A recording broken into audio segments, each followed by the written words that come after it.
great to have you both here. Really, really good to have you here. Before we start, I mean, I don't think you heard Roger's accent, but where are you from? Philadelphia. Okay, so we have two very different approaches, maybe. and actually, when they met each other, there was a moment of like, well, what are you doing? What are you doing? And it was, it was nice to see that approach and that chat. Okay, taking a holistic approach. If you had to mark your scorecard on how well we're doing, you saw what the audience had to say. How well do you think we're doing? Mechthild, do you want to go first? So first of all, thank you for introducing us. And I would say, depending on the base here, so when do you start? We are doing pretty well, but there is 5, 6. Okay. And we can go up in the next couple of years, 2030, 2035. But I think we have done already quite a way of more holistic approach. So actually, then if I asked you the same question, I guess what you're saying 10 years ago, it would have been? 2. 2, yeah. So that's a really nice direction of travel. Yeah. So if we were then having this conversation 2029... I think 2030 is our... I know, but just before. Yeah, so just before we get there. 5 to 6 as well. 5 to 6. I don't think a year in an energy transition makes that difference. You see, that's exactly my point. It's like, what is that curve looking like? Is it like that? And like, ooh. Roger, if you were marking your scorecard on how well taking a holistic approach the entire industry is doing, what would you say? Sasha, thank you for the question and for the opportunity to be here. I think with our global perspective, if we look at Europe, from an ambition perspective, it's hard to imagine a place that's doing better, that has a higher ambition in the world. Thank you for the ambition that you're driving and setting the world on track for both electrification and decarbonisation. So it's hard to imagine a higher grade on ambition. I think the challenge I see, again, with the global lens, getting to go all around the world, seeing how different parts of the world execute this, is on the execution. I think there could be perhaps respectfully stronger alignment to the ambition and the execution. If I was in Saudi Arabia with the president a couple weeks ago, the Middle East, like there's an example of a place that's like completely focused on the execution. They would look at Europe and look at permitting and some of the politics and bureaucracy and things that are slowing down. And so that's maybe a bit of my takeaway, like sets the world standard of the world on ambition, and how can we work on the execution to make that ambition a reality. You allowed yourself a small smile, actually, when Roger said that he admired what you were doing. I agree that Europe is in many ways leading the decarbonisation. We have started early. We are working together on the European Green Deal implementation and so on. So a lot has been done at Europe with the 27 EU member states. It doesn't mean that others are catching up or doing very well as well, but I think Europe has shown the way. Yeah, and just for completeness, to the point about things like permitting and the action matching the execution, yeah. Yeah, I mean, permitting, I also see that we have made progress. And we have some EU member states on the renewables project. Wind in Germany has accelerated the last 1 or 2 years. I think one key factor here is the energy crisis. When Russia started the war in Ukraine in 2022, it was an acceleration. It was an unprecedented energy crisis from a security of supply point of view. We wanted to get rid of Russian gas as soon as possible, and a lot of member states did. But that had an impact on the prices, that had an impact on the grids, that had an impact on many, many things. So I think we can, in all crises, there's an opportunity, and we saw it as an opportunity, and we had 2 or 3 record years in renewables in Europe, and we can discuss more, but I think that has accelerated certain things, including diversification and energy savings. It's great having you both here, because actually we could have a conversation as to how the two, I was going to say the 2 different energy systems, but the 2 different approaches. But what we'd like to concentrate on with both of you is actually how to take that holistic approach, how to look at what you've got in all different ways and actually almost start that system from the ground up again and re-look at that whole approach. So you're balancing affordability, environmental sustainability and energy security as well. So everything comes into play. What's working well at the moment, do you think? Holistically. I think we made progress in the single energy markets. We have more grids, we use them. We have made a complete change, as I said, away from fossil fuel from Russia. I mean, there's a recent roadmap where we will phase out completely as soon as possible.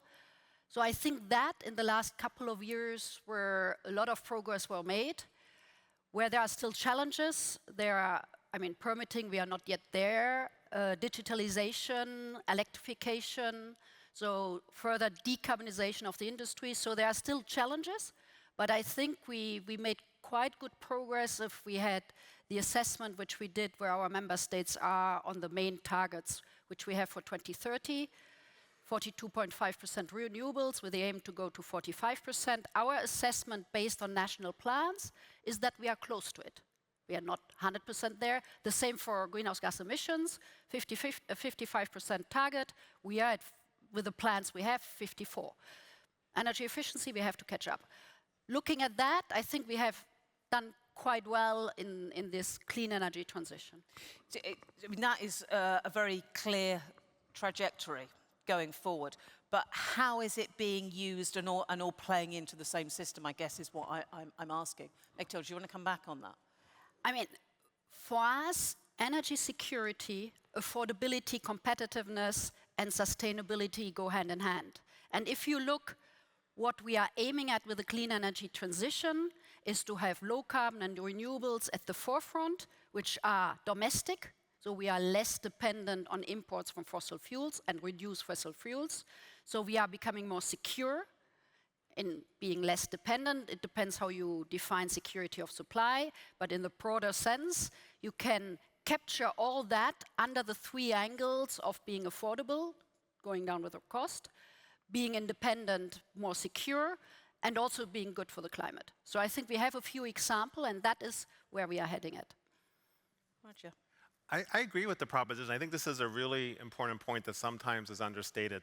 And I think this is something Europe's doing extremely well, is proving it's not an either-or scenario, that you can be in favor of electrification and make progress on decarbonization at the same time. Europe is showing it. I think we're a proof point for that as a company. And just an example, last year we put 29 gigawatts of electricity onto the grid, electrical capacity all around the world. 29 gigawatts is roughly the capacity of New England. So we put that much capacity on the grid. The carbon intensity of that capacity was 25% below the grid itself. So the more we're putting capacity on the grid, the more we're decarbonizing, we're improving the trajectory of climate change emissions. I think Europe's showing that from a public sector perspective, putting more capacity on the grid, doing it in a way that's getting towards decarbonization goals. And from a private sector perspective, I think we're proving it as well. So our view is every dollar we're investing in electrification, and electrification is the driver today, energy security. And I give Europe credit because of Ukraine. I think Europe was the first to talk about energy security. We take it for granted in 2025. The whole world's on top of energy security, but it was really Europe in the not too distant past that really started the energy security narrative that's now kind of changed the whole world when it comes to electrification. So we can, if energy security is the driver, and that's okay, we should all be in favor of energy security, that leads to investments in electrification, and those investments in electrification lead to progress towards decarbonization, which is effectuated through public-private partnerships. That kind of checks all the boxes. And that's why Europe is such an important proving ground to show that the rest of the world, we can do all those things together. It's really interesting that you talk about energy security in that way, because you have the breadth and the depth of other markets, of other examples. So we know where the difference is coming from, but the way that it's playing out, what can others learn from that? But actually, what do you see as I don't want to call you an outsider looking in, but actually to have that bigger perspective, what could Europe still do better?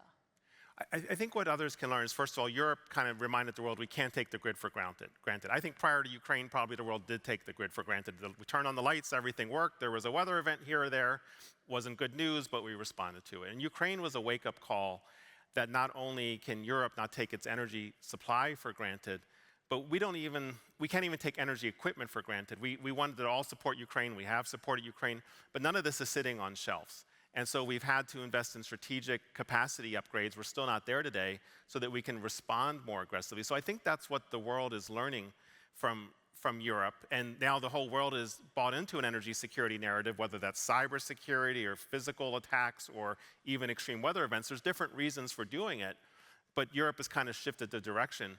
In terms of what we could be doing better, we talked about permitting a bit. I think everyone's probably in agreement on that. I think the other thing we can do is more emphasis on investing in the grid itself. Our minds always go towards capacity. We want more renewables, more nuclear, more gas. Those are important questions. But I think the single biggest thing we could do the fastest is just invest in the grid. More than 40% of Europe's grid is 40 years old or 40 years or older. If you look at what happened in Heathrow Airport recently, and of course the blackouts in Spain and Portugal, there's investments you can make today in the grid that will go a long way towards making the grid stronger, addressing energy security, enabling more electrons on the grid more efficiently, and helping with decarbonization, because you can incorporate renewables better than you can in a grid that's over 40 years old. So that would be my biggest kind of lesson takeaway is more emphasis on the grid. Generation's important, capacity is important, but for every dollar we're spending on the grid, we should be spending on capacity, we should be spending it on the grid. Oh, that's an agreement. No, I think here we are very much aligned, because on security, it's true in the 70s, 80s, it was oil stocks, oil security, gas security. We have moved a long way from that, and security is much broader, as we say it. Also, one example was, of course, the war, or is the war, unfortunately, which made us aware much more, but also now electricity security. I mean, with the blackout in the Iberian Peninsula, first, we are aware how important electricity is for everyone's life. I think it's a societal issue which we knew, but I mean, if we needed a reminder, this major blackout was one. And secondly, all the cyber or physical attacks which we had seen, in particular on the grids in the last couple of years, also in Europe. And also the weather events, I mean, droughts or whatever came out, all that has an impact. And then I think in parallel with that discussion, we have here in Europe that with grids, we have a grids action plan since 2023. So the last couple of years, the security concept broadened up, I think, and then also the need to combine generation and grids. Without grids, renewables, nuclear, gas, it doesn't work. And we need more grids, and we need to use the existing grids better. So I think there are really the issues. Okay, let me ask you about that. Do you say that we should be using the existing grids better? In what way, and where would you like to see maybe that money flowing in that would change the existing grid, the way that it is at the moment? Where's that investment got to go to, and what do we have at the moment that you would like to see used better? So first of all, we know from different studies that we need billions of investments. Yeah. 2/3 for our distribution networks, 1/3 for transmission, roughly. I mean, we need to look at both transmission and distribution. We need, as you said, 40 years old, often the distribution. So we need to invest and modernize, smarten, digitalize everything we can do and use them better with those technologies. And I think there are many technology providers. Here's certainly one leading one, how to use it better, and there are certainly more in the room. So, and then we also know in Europe we need more grids as well. We need to accelerate grids cross-border. That's a bit the role we have from the Commission, but also in some of our EU member states. So really to make this renewables rollout working, we need more grids. We need to use better with the technology we have, and there are really certainly even more on the distribution side, I would say, but also on the transmission side, much more smarter and digitalized and modern. But we also need more. We have studies to show that we need more. We need a joint planning We need to look where it's needed. We are coming up with a new grids package by the end of this year. So we have started. I was in Copenhagen yesterday in the Energy and Infrastructure Forum. We got a lot of good ideas, and we will develop that further and in the discussion. To improve or increase grids, both, you need the money. You need the investment. It's not just going to suddenly arrive. When there has been conversations about where the money's going to come from, when you look at private investors, private money coming in, it's like, well, we need to have Europe acting as a whole, because this is the problem with a stable regulatory environment. So you can't have different geographies acting differently. Do you see that as being a challenge? Or do you think that could be overcome and actually there's other things that you can do to get the money flowing this way?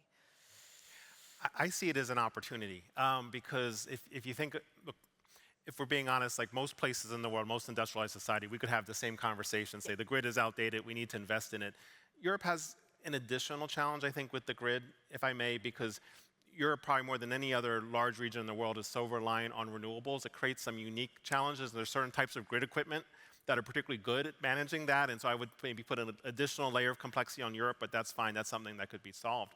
But if you're an investor and you're looking at a policy framework that has a very high ambition, a very high aspiration for energy security and shoring up its grid, you're looking at the opportunities that hopefully will come with the reconstruction of Ukraine in the not too distant future, hopefully. And you look at this region that seems to be united front for wanting to do this in a holistic way, because the best thing for Europe is a European grid, something that works together collectively. That's almost an unprecedented opportunity anywhere in the world. I think then on the backside you're dealing with supply chain challenges. How do you build the factories? How do you train the workers to implement all this? We can chat about that. That's an interesting problem to solve for. But I think sending the right policy signals and the right policy frameworks, you would have investors, I think, rushing over here to try to say this is something that could define a generation of opportunity, perhaps starting with Ukraine and then building that out. The phrase you just used was investors rushing over here, which implies they're coming from elsewhere. And is that now the case? Do you feel that there is an investment pivot from elsewhere in the world? It's a fair point. Look, I'll say some of the strongest energy companies in the world, some of our strongest customers are based here in the EU, and they're leading the way just like the EU is. But I think it is fair to say that there's a lot of momentum in the United States, going back to the Inflation Reduction Act, the IIJA, and now the Trump administration policies, which are very focused on energy deployment in the US. That's translating into receptivity in the Middle East. It's translating to receptivity in Asia. So there's a lot of focus right now on where those areas are going. But I don't think anyone wants to leave Europe behind. I think they want to see, though, this gets to my point about the ambition versus the action.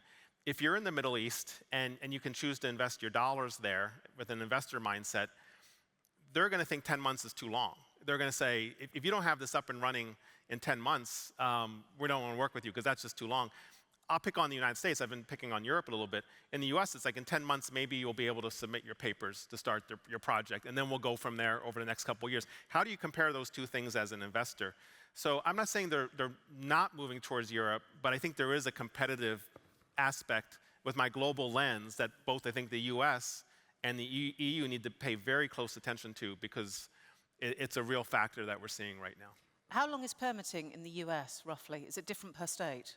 I think they average, it's very tough to generalize, but they would average about 3.5 years to get a permit for something like this. But we also have a very litigious culture in the US. Europe's a little less litigious, so you also have to factor in all the times things work through the courts as well. Okay. And I think the comparison in Europe is it's about 10 years on average for permits from what I've read. 8 to 10 years, yep. But it depends on what you're talking about. And as I said, on the renewable side, we have already introduced some measures, and member states are implementing it on accelerating renewables deployment, and permitting is in a number of countries really made easier, one-stop shops and everything, acceleration areas, and that's being put in place. when we are looking at grids, we want to simplify and also look at permitting for grids in our upcoming grids package. So also the related grids and the grids deployment to make it faster. And I've studied, if I may, your point about Germany, the point you made about Germany. I do think Germany has done this better than anyone, including the United States. I've actually taken that, shared it with leaders in the United States and saying, we need to create some version of this. I think Germany's really been successful they have, with that. in the last 2 years, really made a lot of success there. Yeah. Who here from Germany in the room? Yeah, I hope you're sitting there feeling, yes. there's a lot of positive nods. Slightly different, but when we are looking at things holistically, we need to think about the impact as well of what we do. And Mechthild, this was actually something you mentioned earlier when you talked about societal benefits. I just want to expand that, because if you are looking at how to entirely change a system and look and see how a system works, you have to ensure it's working correctly for everyone. And that is when it comes to investment and money, and where the energy is and the security of supply and what the infrastructure is like, that is a huge challenge to ensure everyone is getting what is needed. Yeah, I mean, one of our priorities is, of course, also look on the social dimension. And I mean, electrification, everyone needs electricity, and we want to electrify much more also the transport sector, the industry sector, the residents, the buildings, and so on. But we need to pay attention that we have everyone on board. If we look at what we call energy poverty, energy poor, there's not one definition, but roughly 45 million in Europe. And of course, during the crisis, this was a major issue, but it still is. So the affordability, but also bringing the benefits of that clean energy transition to everyone is also something which we are dealing with in our policies. Yeah. I would love to thank you for that, and I'd love to just compliment it. I mean, we're a 130-year-old company founded by Thomas Edison, so we take access to electricity very seriously. Electricity is prosperity. It's the ability to live a prosperous lifestyle. That's why it takes Ukraine so seriously. You target electricity assets, we're gonna rise up and address that. And I had a little bit of a mind-blowing conversation just a few weeks ago on this, because we've always thought, how many people lack access to affordable, reliable, sustainable electricity? And the common number is about 700 to 800 million people around the world. Well, I was with a group of global leaders. We had assembled together because we're trying to solve energy poverty from the private sector, and we haven't been particularly successful at that. And she representing kind of the views of women, she immediately said, don't rely on that 700 to 800 million number, because that's the number of people who can turn on a light bulb reliably. And if I'm living in my flat somewhere in Europe or London, the United States, and I have to choose between turning on a light bulb or running the washing machine, that's energy poverty. And that's not accounted anywhere in these numbers. And that was like a mind-blowing conversation to me, because both me and my CEO walked away. We have completely missed the ball on this. 700, 800 million is a serious number, but we walked away. This is such a bigger issue than we ever thought going into this conversation, and a sense of awe on what it's going to take to solve it. Affordability is obviously a key factor there, and the way it impacts underserved people, disadvantaged people, is something that I think, again, the private sector and the public sector really need to commit to work together on this. I don't think either can do it on its own. Having access is not the same as having affordable access. Absolutely. And that's the bottom line, isn't it? Just very quickly, and then I'm going to turn to the audience, and you can ask any questions that you want. But I just wanted to go back to a point you made earlier, Roger, because you said you wanted to return to that, and it was skills, having the right people with the right skills, because that, not just in the energy industry, but in lots of other industries, is a real bottleneck, and it's really hampering any sort of transition. Sasha, thank you. And look, providing electricity and electrification equipment is the space race of our generation, and the whole world is competing right now. And I haven't shared too much about all the great things Europe's doing, but one of the great things Europe's doing is innovation. And we look at things like HVDC, offshore wind, electrolyzers. Europe's leading a lot of innovation, which can create, I think, major competitive issues going forward. But we have 25,000 employees here in Europe. We're really proud of that, across 60 facilities. And there's just room to do so much more. And so when we talk about electrification, it's more than just putting electrons on the grid. It's really the supply chain, the factories, the jobs, going into the communities that can both benefit from this, making sure Europe stays competitive. So we always want to make sure that's part of the equation. That's really where this starts. I think from the Trump administration perspective, they see that on a level playing field. Like it's about creating jobs, it's about creating factories in the United States. I think Europe does too. But I just think that has to be front and center in all the equations. I go back again to the technologies where you've been a real proving ground like HVDC, offshore wind, electrolyzers. Those also give you this pathway to the future to attract the best talent and create that secure supply chain going forward. But, I mean, the Draghi report has been mentioned several times, and the thing about one of the big things of the Draghi report was like, okay, you may have entrepreneurs, but are they going to stay here? Is it the right climate? And actually, you have to look after them. Yeah, so I mean, Draghi report mentions productivity, innovation, entrepreneurship, but I'm glad to hear you think that Europe is doing well on innovation. We always think the US is doing well, including on entrepreneurship, taking risks and so on, and we want to create a better climate here for entrepreneurship and innovation. But I agree on some of our technologies, including in the energy sector, we are still the leading companies. And what we want to keep those companies in Europe, make them growing and help them. And there are different regulatory framework we put in place with the Net Zero Industrial Act and some of those measures. But I think innovation is needed in all our sectors. In the more mature ones, in those starting, we have new technologies, tidal waves. We have more mature, we want to have more SMRs in the future. And I mean, there are at different steps at the technology readiness, but we want and need to encourage much more innovation. I've got 5 minutes left, so I'd like to try and fit in as many questions as possible. Are you happy with that? Fabulous. Okay, so we'll just see. We've got some microphones in the audience. Who'd like to ask the first one? So let's have a few little chip-choppy questions that we've got for our audience, for our panelists. We've got a gentleman there at the back with his hand up. Anyone here so I can have a microphone ready for you? Anyone here? Okay. If you wouldn't mind introducing yourself first, please, sir. Hello, my name is Eberhard. I work for a Swiss energy company called Expo. We're active all across Europe. And I have a question, since we have a panel where both the EU and the US are represented. Having been socialized in Brussels, I believe everything that Dan Jorgen said this morning, that we got to reach some climate goals and that we got to reach the energy transition. But I got a little bit confused by listening to the US Secretary of Energy, Chris Wright. And I heard one of his speeches and he said, there is no energy transition. What we really need is an energy addition. So who's right, this side or the other side of the Atlantic? Thank you. Oh, Roger. Okay. Well, I can speak about energy transition, you can speak about energy addition. you want to start? Or? No, it's okay.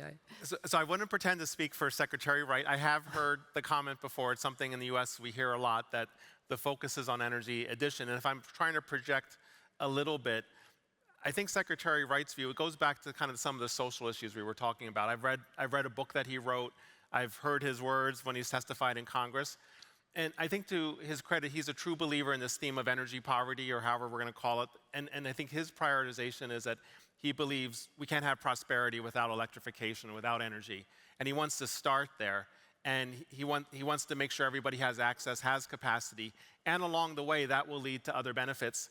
In his mind, we see some alignment there. We talked about kind of putting more generation on the grid. Also leads to decarbonisation. So I think maybe it's a change in tone and semantics a bit. I don't believe he's like against decarbonisation or anything like that, and he's definitely not a climate change denier. He's been very clear on that. But he just has, his approach is to focus on making the investments at scale that lead to electrification and have the benefits of decarbonisation. And for someone like me who's been in this space for 30 years and concerned about climate change and focused on the inequities of it, I've always said the thing we're missing are investments at scale. That's really what we need. So some of that is music to my ears, if I'm being honest. Like, let's make those investments at scale. Let's decarbonize the gas he's putting online long term. Let's bring more renewables online. Let's build SMRs. Let's innovate. And let's work towards those decarbonization goals. So again, that's just my interpretation of some of those comments. Transition or addition? No, I would agree to that definition or explanation. I think that's pretty much in line what we understand under clean energy transition. What we don't want, I mean, we definitely want electrification and decarbonisation, affordability and so on. What we don't want is just producing more for the sake of producing more, but we still, I think, want on the clean side of it. So, but listening to you, I think that's an interpretation which is very much in line with what we are doing. This has been a very... Sorry for that. Yeah, but you're getting on very well. Let me just, one final point to the both of you, and I will always ask this of anyone who speaks on stage, a point that you would like this audience to remember from your alternative experts. So, Mechthild, what would you like the audience to take away from what Roger has just said? No, I wanted to start with what you said in the beginning, the holistic approach, and that no one in the room raised the hand that we are yet there. I think the message is, how can we make sure that we are getting to a holistic approach, a deeper energy union, taking into account the different generation capacity we have with the grids and the joint exercise, joint planning. How can we make this holistic? And I think our exercise now to deepen our energy union, to get a step forward with our member states and the stakeholder, is in that direction, to have a more holistic approach on our energy policy. Roger? I think when I say Europe really matters. It matters for Europe, it matters for the people of Europe, it matters for the world, it matters for the precedent that you're setting. This goes to my point about ambition. I can't think of a part of the world that has a higher ambition when it comes to these issues. And so your success is really important, not only to you in the room, it's important to us, it's important to the planet to prove how you can deliver on these issues. I think, again, and I'm not just, again, picking on Europe, because the things I'm talking about are the same things I can talk about the United States, but it does weigh on me whether I'm wearing my US hat or my European hat. We have more employees in Europe than we do in the US, by the way.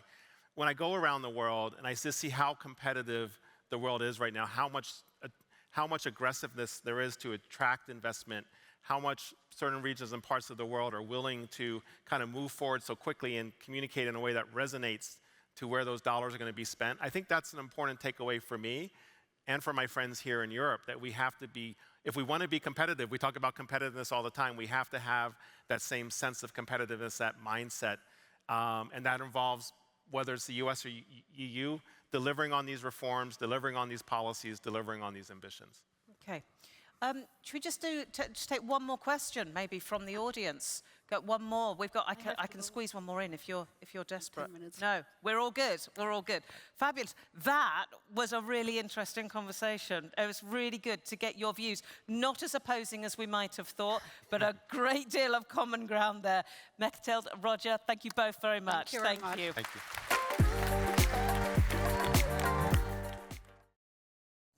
you.